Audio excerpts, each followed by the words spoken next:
I never should have ignored the signs. The late-night texts. The sudden gym obsession. The way she started locking her phone. Something she never did before. But love makes you blind, doesn't it? Or maybe just stupid. That night, I came home a little earlier than usual. The house was dark, except for the dim glow spilling from our bedroom. My heart was pounding. Why, I didn't know. Maybe deep down, I already sensed a storm waiting for me on the other side of that door. I stepped inside, and there she was, my wife of 10 years, sitting on the edge of bed, her hands wringing together like she was holding a secret too big to contain. "We need to talk," she whispered. A chill ran down my spine. Nothing good ever comes from those 4 words. She wouldn't look at me. Instead, she stared at the floor, biting her lip like a nervous teenager. Then, in a voice so soft it was almost lost to silence, she said it. "I love you, but I need something different." The world tilted. My ears rang. For a second, I thought I misheard her. Different. The word tasted like poison in my mouth. Her fingers twisted her wedding ring, our wedding ring, as it were already a burden she was ready to let go of. "I didn't mean to hurt you," she continued, her voice shaking now. "It just happened." My breath came in sharp and shallow. I felt like someone had punched a hole straight through my chest. My hands curled into fists, nails digging into my palms. I wanted to scream, to rage, to demand how the hell something like this just happens. But I didn't. Instead, I swallowed the fire burning in my throat and did what any betrayed man would do. I asked the only question that mattered. "Who is he?" And the moment she answered, my heartbreak turned into something else entirely. Cold, calculated, burning hot revenge. Looking back, our life together seemed like a picture-perfect love story. 10 years of marriage, built on laughter, shared dreams, and the kind of love that felt unshakable. We had our inside jokes, lazy Sunday mornings wrapped in blankets, and late-night drives with the music turned up just enough to drown out the world. She was my best friend before she became my wife. I still remember the way she smiled at me when we first met, like I was the only man in the world. I held on to that memory, even when things started to shift. The small changes crept in like shadows at dusk. First, it was the way she started dressing differently. Lingerie she never wore for me, perfume I didn't recognize. Then the excuses, working late girls' night, just need some space. I convinced myself I was overthinking. I mean, this was my wife. The woman who once cried happy tears when I proposed. The woman who held my hand at my mother's funeral, whispering promises that we'd face everything together. But love makes you blind. And when you refuse to see the truth, it finds a way to slap you in the face. That night, when she sat on the edge of our bed and said she needed something different, I swear I felt the universe split open. "Who is he?" I asked, my voice barely above a whisper. She hesitated. That single moment of silence told me everything I needed to know. "Tell me his name." Her lips parted, but no sound came out. She swallowed, exhaled shakily, and then finally, "It doesn't matter." My blood turned to ice. "It doesn't matter?" I repeated, my voice dangerously calm. "You think that makes it better?" Her eyes darted to mine, finally looking at me, really looking at me, and for the first time I saw it, guilt. That's when the details came tumbling out, one after another, like bricks collapsing around me. She met him at the gym, some personal trainer who made her feel alive again. It started as innocent conversations, then long texts, then late-night meetups. "I didn't plan this," she insisted. I held up my hand, stopping her. I didn't need the excuses. I needed the truth. "Are you in love with him?" Silence. And that silence hurt more than any words ever could. The betrayal hit me like a sledgehammer. My chest tightened, my vision blurred, and for a moment, I thought I might actually collapse under the weight of it. But then, something else took over. The sadness faded, replaced by something sharper, something colder. She thought she had broken me, but she had no idea what she had just unleashed. Heartbreak has a way of clouding judgment, making people do desperate things. Some drown in alcohol, some beg for answers. Me? I chose revenge. I didn't sleep that night. While my wife lay in bed, probably dreaming about her gym boy, I sat in the living room, my mind spinning like a machine running on pure rage. The pain was still there, raw and suffocating, but now it had a purpose. She thought I would break. She thought I'd just cry, accept it, and maybe, God forbid, try to win her back. She had no idea who she was dealing with. The first step was information. I needed to know everything. How long this had been going on, how deep it went, and most importantly, how I could use it to destroy her and her little side piece. I started with her phone. While she slept, I carefully took it from the nightstand, my heart pounding in my chest. Luckily, I knew her passcode. She never thought to change it. What I found made my stomach twist in rage. Hundreds of texts. Flirty, dirty, despicable. Her gym boy, Travis. A cliché name for a cliché homewrecker. She had been meeting him for months, sneaking out in the evenings when she claimed she was at yoga. They had codes, secret locations, and even shared pictures that made my blood boil. I sent everything to myself. Every text, every call log, every damn photo. But I wasn't done. I needed proof beyond just texts. Solid proof. The kind that couldn't be denied. That morning, while she went to run errands, I got to work. GPS tracker. I planted a tiny tracking device under her car. It synced to my phone, giving me real-time updates on her location. Hidden cameras. I installed small cameras in the bedroom, living room, and her home office, anywhere she might have a secret conversation. Spyware. I installed a keylogger on her laptop, ensuring that every email and message she typed was copied straight to me. I wasn't just going to catch her. I was going to ruin her. I could do a lot, but I wasn't an expert. I needed someone who could take my revenge to the next level. So I hired a private investigator. The guy was a pro ex-cop, experienced in catching cheating spouses. He assured me that within a week, I'd have everything I needed. And he delivered. What he found, it was worse than I thought. She wasn't just seeing this guy. She was funding him. Turns out, Travis was a broke loser who saw my wife as a sugar mama. She had been paying for his apartment, buying him gifts, even sneaking money out of our joint account to cover his expenses. That was the final straw. This wasn't just cheating. This was betrayal on every level. And now, it was time to make them both pay. Pain changes people. It forges them into something colder, sharper. My wife thought she had me figured out. Thought I'd be the heartbroken husband who'd either beg her to stay or quietly fade into the background. She was wrong. I wasn't just going to expose her. I was going to humiliate her. I was going to make sure she lost everything. The cushy life she took for granted, the money she funneled into her gym boy's pockets, and most importantly, the illusion of control she thought she had over me. And I was going to enjoy every second of it. I spent days fine-tuning my plan, making sure every detail was airtight. The goal? Maximum impact. Minimum mess. Key ingredients for my little masterpiece. A fake romantic dinner to make her feel safe. A well-timed business presentation with few unexpected guests. A bombshell video compilation starring her and Travis in their most intimate moments. The stage was set. The players? Oblivious. And the audience? Well, let's just say I made sure it would be memorable. The night of the revenge, I played my role flawlessly. I cooked her favorite dinner. Steak, garlic butter mashed potatoes, red wine. She walked into the house looking guilty as hell, probably expecting me to bring up her confession again. Instead, I smiled.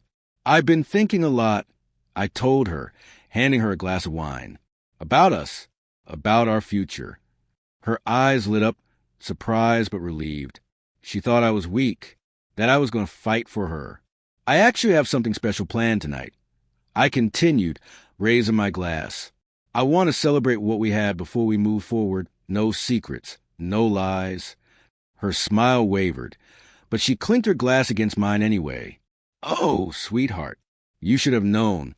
After dinner, I led her to the living room, where I had set up my laptop and a projector. I put together something special for you, I said, gesturing to the screen. A little trip down memory lane. Her confusion turned to horror. when the first video started playing. It was grainy black and white footage from the hidden camera in our bedroom, but it was clear enough. There she was, on our bed, with Travis. The room fell into a suffocating silence. Her wine glass slipped from her fingers, shattering against the floor. "Oh, but wait, there's more," I said, grinning.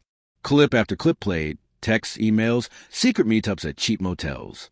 Every dirty little secret she thought she had buried was now flashing before her eyes. Her face drained of color. How did you," she stammered, her voice barely above a whisper. I leaned back, sipping my wine. "You should really update your passwords, babe. Also, GPS trackers? Amazing little things." Just when she thought it couldn't get worse, the doorbell rang. She turned to me, panic in her eyes. Who is that?" I smirked. "Oh, just some people I thought should see this too," and walked her parents, followed by my lawyer, and, for the grand finale, her boss, her married boss. See, my dear wife wasn't just cheating with Travis. No. She had also been playing footsie with her superior at work, a fact I discovered while digging through her emails. Her boss paled a moment. He saw what was playing on the screen. His hands started shaking. "You son of a—" "Careful now," I interrupted, holding up a USB drive. "Wouldn't want your wife to get a copy of this, would we?" My wife turned to me, tears streaming down her face. Please stop this. "Stop," I repeated, raising an eyebrow. "Why? We're just getting started." I turned to my lawyer. "How's that divorce paperwork looking?" He pulled out a thick folder and dropped it on the table. "Ironclad. Full asset protection." She walks away with nothing. Her breath hitched. "Wait, what? No, you can't do that." "I can, and I did," I said calmly. "Oh, and before you try to fight it, remember that little joint account you used to fund Travis' lifestyle? Yeah, that's called financial fraud when it's our money." Her eyes widened. "But don't worry," I continued. "I won't press charges if you sign the papers right now." Her parents looked at her in disgust. Her boss stormed out, muttering something about fixing this. And Travis? Well, let's just say I made sure his gym lost a very generous donor that day. With shaking hands, my wife grabbed a pen and signed her name. She stood there, staring at the wreckage of her life, the realization hitting her like a freight train. She started, but her voice cracked. "I never meant." "Save it," I said, standing up. "You thought you were playing me? Sweetheart, you were playing yourself." I grabbed my keys, walked to the door, then turned back for one last look. "Enjoy your new life," I said, smirking. "Oh, and say hi to Travis. He's going to need a new sugar mama now." With that, I walked out, and for the first time in months, I felt free. The night of my revenge felt like a masterpiece, a perfectly orchestrated symphony of karma.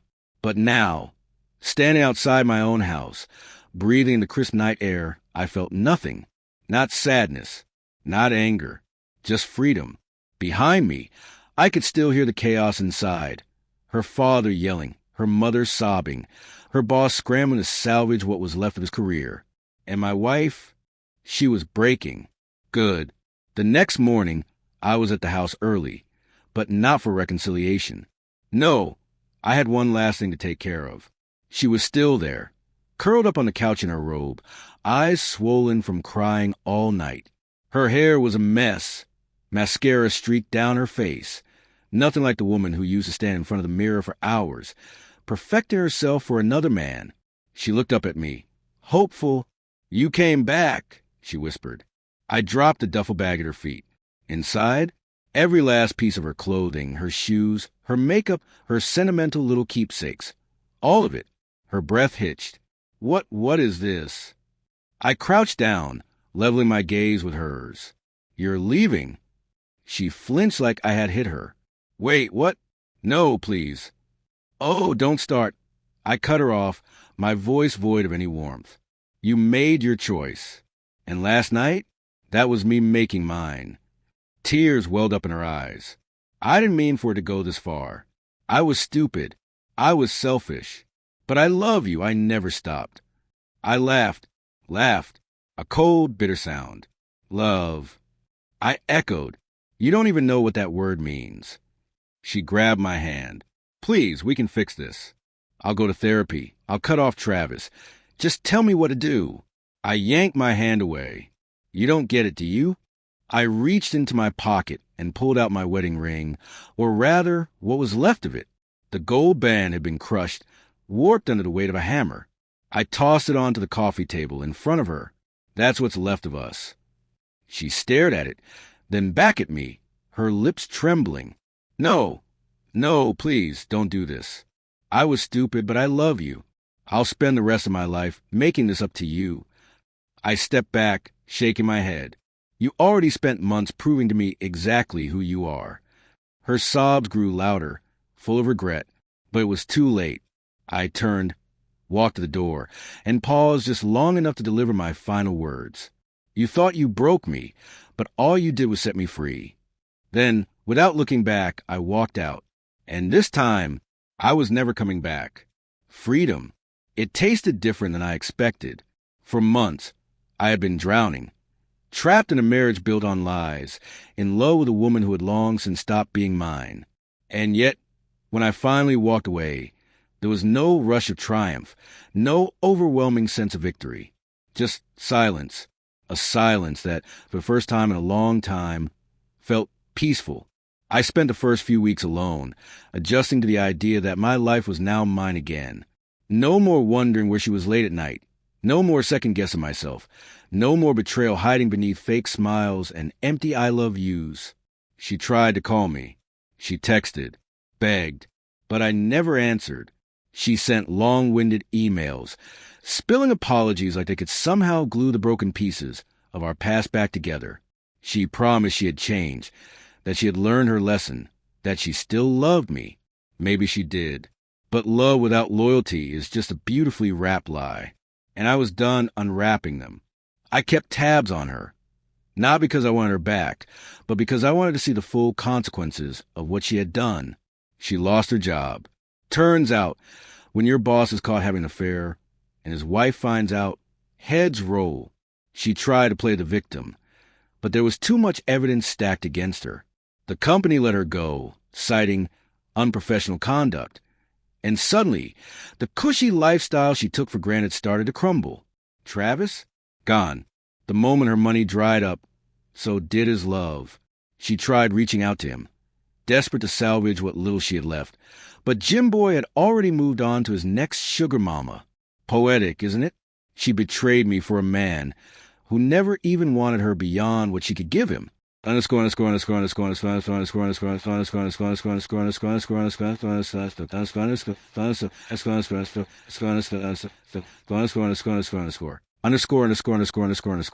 Moving forward. I won't pretend it was easy. Some nights, I still lay in bed, staring at the ceiling, wondering how the woman I once trusted with my life could have done this to me, wondering if there were signs I missed, if I had been too blind or too trusting. But then I remind myself, it wasn't my failure. It was hers. I gave her love, loyalty, and a life most people dream of, and she threw away for cheap thrills and empty lust. That's not on me. That's on her.